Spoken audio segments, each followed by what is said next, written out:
प्रातःकालीन बेला में आप सभी का स्वागत है। आइए, हमने अभी तक भस्त्रिका प्राणायाम, कपालभाति प्राणायाम सीख चुके हैं। अब हम करेंगे आज उज्जयी प्राणायाम। उज्जयी प्राणायाम क्या है, कैसे करना है, कितनी देर करना है, इसकी चर्चा भी साथ में करेंगे। विधि आप ध्यान पूर्वक सुन लें।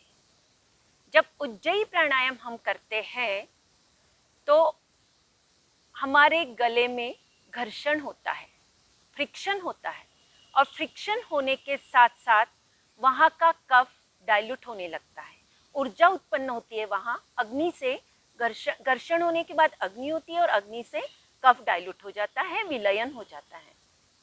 इसीलिए कोरोना पेशेंट के लिए इसको आवश्यकता के साथ करना चाहिए। इसके क्या क्या फायदे हैं? जैसे हमने कहा कि कफ का विलयन होता है। दूसरा, इससे ऑक्सीजन लेवल बढ़ जाता है।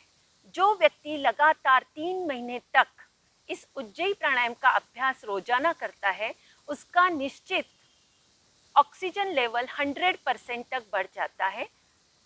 वो यदि दमा अस्थमा वाला पेशेंट रहा तब भी उसका 95 to 100% तक ऑक्सीजन लेवल बढ़ जाता है। यह विज्ञान की पुष्टि के साथ प्रूव हो चुका है।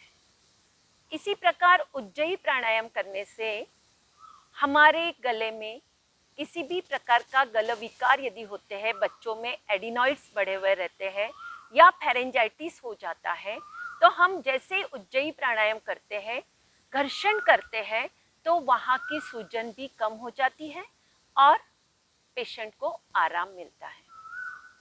जिनको खर्राटे लेने की बहुत आदत होती है, उनके खर्राटे भी दूर हो जाते हैं। हार्ट पेशेंट के लिए बहुत अच्छा है, हार्ट अटैक को रोकता है उज्जयी प्राणायाम। उज्जयी प्राणायाम दमा, अस्थमा, श्वास, कास सभी रोगों के लिए, कोरोना पेशेंट के लिए बहुत आवश्यक रूप से करना है, जिससे गले में घर्षण होएगा और उसके बाद कफ का विलयन हो जाता है। क्योंकि जो भी कीटाणु हमारे प्रवेश करते हैं, नासा मार्ग से जा रहे हैं और गले तक जाते हैं, और इसीलिए उज्जयी प्राणायाम प्रोटोकॉल में शामिल किया हुआ है। आइए, आज हम सिर्फ उज्जयी प्राणायाम का अभ्यास करते हैं। उसके लिए हमें कैसे बैठना है? रीढ़ स्तंभ सीधा, आंखें कोमलता से बंद, चेहरे पर पूरी प्रसन्नता, ध्यान हमारा सिर्फ गले पर, विशुद्धि चक्र पर रहेगा। हम गले का घर्षण करेंगे। किस प्रकार करेंगे?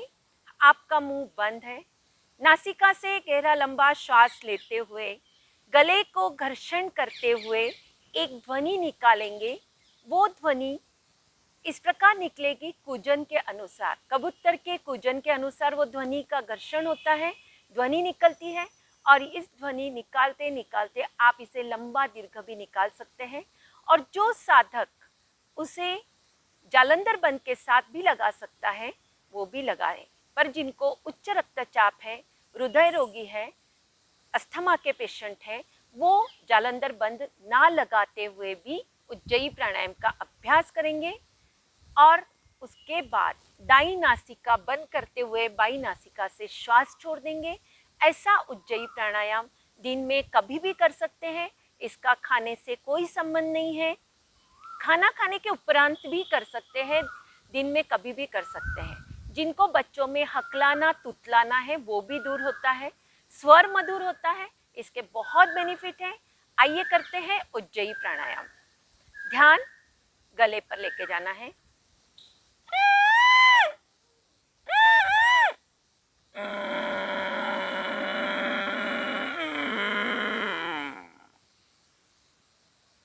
जालंधर बंद भी लगा सकते हैं।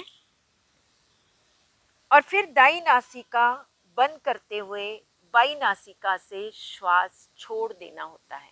पर जो कोरोना पेशेंट है, वो सिर्फ गले का घर्षण करे।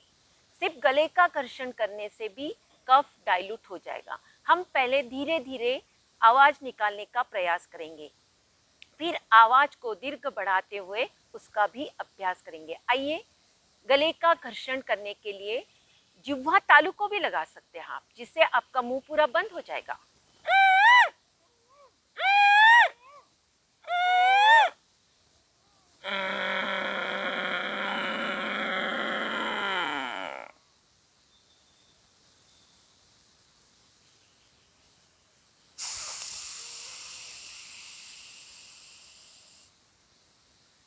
कोरोना पेशेंट सिर्फ ध्वनि निकालने का अभ्यास करे, गले का घर्षण करे। आइए फिर से करते हैं उज्जयी प्राणायाम। उज्जयी अपने आप पर विजय पाना, रोगों पर विजय पाने वाला प्राणायाम। कोरोना प्रोटोकॉल के अंदर इसको शामिल किया हुआ है। आइए करते हैं।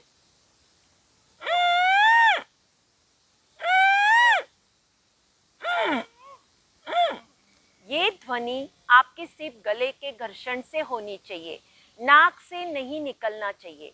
गले का घर्षण ही कफ को डाइल्यूट करेगा।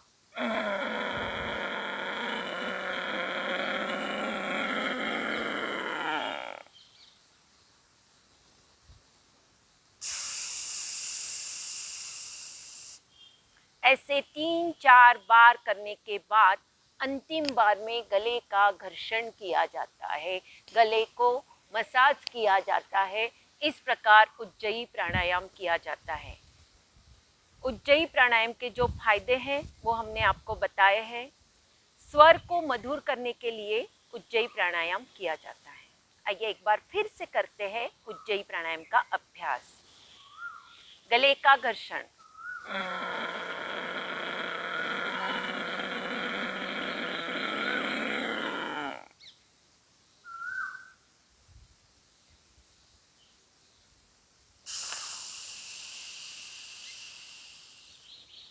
विश्राम। धन्यवाद। फिर से हम मिलेंगे इसी प्राणायाम, दूसरे प्राणायामों के साथ। एक एक प्राणायाम आपको बता दिया जाएगा। धन्यवाद।